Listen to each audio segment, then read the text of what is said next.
Hello friends, मैं doctor Ramesh आप सभी का योग तंत्र चैनल में स्वागत करता हूं। आज की चर्चा में मनुष्य के जो तीन सबसे खतरनाक शत्रु हैं उनके बारे में चर्चा आज करेंगे। उन शत्रुओं से कैसे हम आज़ाद हों, कैसे स्वतंत्र हों, कैसे मुक्त हों, इसके बारे में भी चर्चा करेंगे। ये शत्रुओं के जो नाम हैं तीनों के, वो हैं लोभ, मोह और अहंकार। सबसे घातक शत्रु हैं मनुष्य के ये तीनों।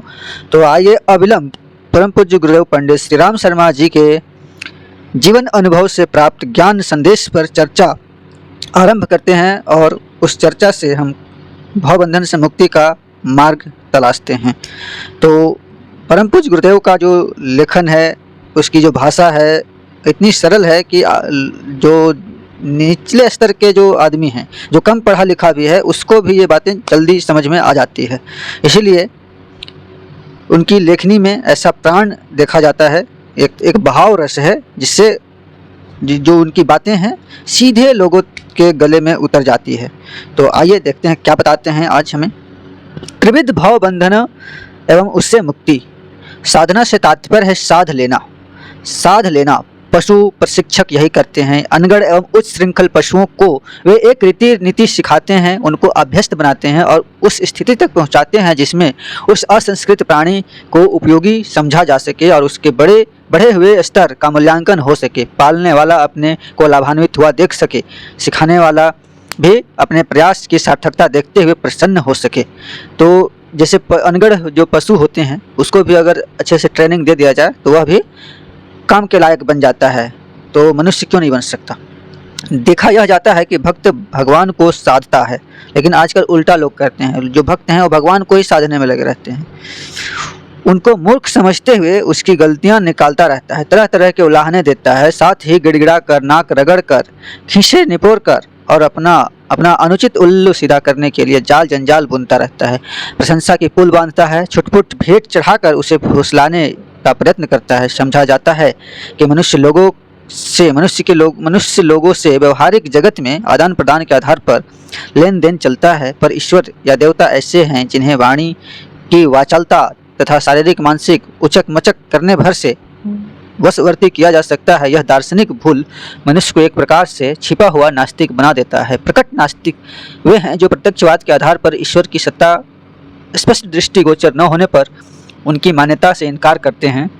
दूसरे छिपे हुए नास्तिक वे हैं जो उससे पक्षपात की, मुफ्त की में लंबी चौड़ी मनोकामनाओं की पूर्ति चाहते रहते हैं। मनुष्य विधि व्यवस्था को तोड़ता छोड़ता रहता है, पर ईश्वर के लिए यह संभव नहीं है। वह अपने विधि व्यवस्था के अनुसार चलता है और आदमियों को या प्राणियों को उसके कर्मफल के आधार पर वह दंड भी देता है। तो आवश्यकता है कि भ्रांतियों से निकलने तथा यथार्थता को अपनाने की। इस दिशा में मान्यताओं को अग्रगामी बनाते हुए हमें सोचना यह चाहिए कि जीवन साधना की आध्यात्मिक स्वास्थ्यता और बलिष्ठता है। इसी के बदले प्रत्यक्ष जीवन में मरण की प्रतीक्षा किए बिना स्वर्ग मुक्ति व सिद्धि का रसास्वादन करते रहा जा सकता है। यानी कि आप जब तक भगवान के अनुसार चलने को तत्पर होंगे तभी तक आपको वो लाभ मिलेगा, नहीं तो उस लाभ से आप वंचित हो जाएंगे। आध्यात्म विज्ञान के साधकों को अपने दृष्टिकोण में मौलिक परिवर्तन करना पड़ता है। उन्हें सोचना चाहिए कि मानव जीवन की बहुमूल्य धरोहर का इस प्रकार उपभोग करना है जिससे शरीर निर्वाह लोक व्यवहार भी चलता रहे और साथ ही साथ आत्मिक पूर्णता का पूरा करने का चरम लक्ष्य भी प्राप्त हो सके। ईश्वर के दरबार में पहुंचकर सीना तान कर यह कहा जा सके कि जो अमानत आपने जिस प्रयोजन के लिए सौंपी थी उसको उसी रूप में प्रयुक्त किया गया है। इस मार्ग में सबसे बड़ी रुकावट तीन है। इन्हीं को अब हम जो तीन भव बंधनों की जो बात कर रहे हैं वो तीन अब आ रहे हैं। उनका नाम इन्हीं को रावण, कुंभकर्ण और मेघनाथ कहा गया है। यही दैवी भागवत के महिषासुर, मधुकैटभ, रक्तबीज हैं। यह प्रायः साथ लगे रहते हैं और पीछा नहीं छोड़ते। इन्हीं के कारण मनुष्य पतन और पराभव के गर्त में गिरता है। तो यही तीन हैं। इन्हीं को आप दूसरे शब्द में कह सकते हैं नर नर पामर के रूप में इन्हीं के चंगुल में फंसे रहते हैं। लोगों को देखा जाता है इन्हीं तीन हैं। ये तीन हैं लोभ, मोह, अहंकार, वासना, तृष्णा और कुत्सा। इन्हीं के कारण उत्पन्न होती है। सबका कारण लोभ, मोह, अहंकार है। लोक विजय के लिए सादा जीवन, उच्च विचार के सिद्धांत अपनाना पड़ता है और औसत नागरिक स्तर पर परिश्रम की कमाई पर निर्भर रहना पड़ता है। इसलिए शास्त्रकारों ने परिग्रह को पाप बताया है। विलासी, संग्रही, अपव्ययी को भी ऐसी ही निंदा की गई है। अब आते हैं कि लोभ क्या है। अधिक कमाया जा सकता है पर उसमें से निजी निर्वाह में सीमित व्यय करके शेष बचत को कीड़ों को उठाने में और ऊँटों को उछालने में, सत्प्रवृत्तियों के संवर्धन में लगाया जाना चाहिए। राजा जनक जैसे उदाहरणों की कमी नहीं है। मितव्ययी अनेक दुर्व्यसनों और अनाचारों से बचता है, ऐसी हविष उससे सताती नहीं जिससे के लिए अनाचार पर उतारू होना पड़े। साधु ब्राह्मणों का यही परंपरा है। सज्जनों की शालीनता भी उसी आधार पर फलती फूलती रहती है। जीवन साधना में उस प्रथम अवरोध लोभ को नियंत्रित कराने वाला दृष्टिकोण वह हर जीवन साधना के साधक को अपनाना चाहिए। तो जो भी अपने आप में आगे बढ़ना चाहते हैं तो ये नियंत्रित होना चाहिए लोभ। अगला है मोह। मोह वस्तुओं से भी होता है और व्यक्तियों से भी। छोटे दायरे में आत्मीयता सीमाबद्ध करना ही मोह है। उसके रहते हृदय की विशालता चरितार्थ नहीं होती। अपना शरीर परिवार ही सब कुछ दिखाई पड़ता है। उन्हीं के लिए मरने खपने के कुचक्र में फंसे रहना पड़ता है। आत्मवत् सर्वभूतेषु और वसुधैव कुटुम्बकम के ये दो जो आत्मवादी सिद्धांत हैं, इनमें से एक को भी मोहग्रस्त कार्यान्वित नहीं कर पाता। इसलिए अपने को, अपने में सब को और सब में अपने को देखने की दृष्टि से विकसित करना जीवन साधना के लिए आवश्यक माना गया है। तो हमें ऐसे आचरणों का व्यवहार करना चाहिए, किसी के लिए मोहग्रस्त न हो जाएं। अपना तो अहित करेंगे ही, उसका भी अहित कर देते हैं। अब तीसरा जो अहंकार है उसके बारे में।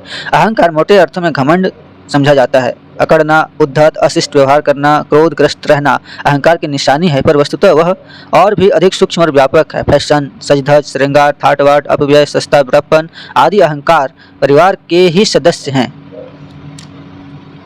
लोग सेखी खोरी के लिए ढेरों समय, श्रम और पैसा खर्च कर देते हैं। यह भी एक प्रकार का नशा है जिसमें अपने को भले ही मजा आता हो, पर हर विचारशील को इसमें क्षुद्रता की बचकानेपन ही गंध आती है। इस विडंबना के लिए चित्र विचित्र प्रवंचनाएं रचनी पड़ती है। ईर्ष्या द्वेष उत्पन्न करने में भी अहंता की प्रमुख भूमिका रहती है। कलह और विग्रह प्रायः उसी के कारण उत्पन्न होते हैं।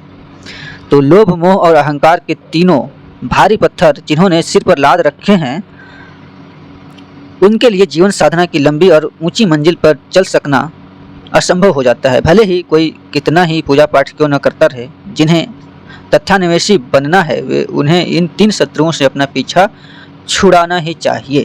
अनेकानेक दोष, दुर्गुणों, कसाई कलमशों का वर्गीकरण, विभाजन करने पर उनकी संख्या हजारों हो सकती है, लेकिन उनके मूल में यही तीनों रहते हैं, लोभ, मोह, अहंकार। तो सबसे जो भाव बंधन की जो मुक्ति का साधन है कि आप इन तीनों पे विजय पाना चालू कीजिए। धीरे धीरे प्रयास कीजिए, अभ्यास में लाइए कि कैसे हम लोभ से छूट सकते हैं, मोह से छूट सकते हैं और अहंकार से छूट सकते हैं।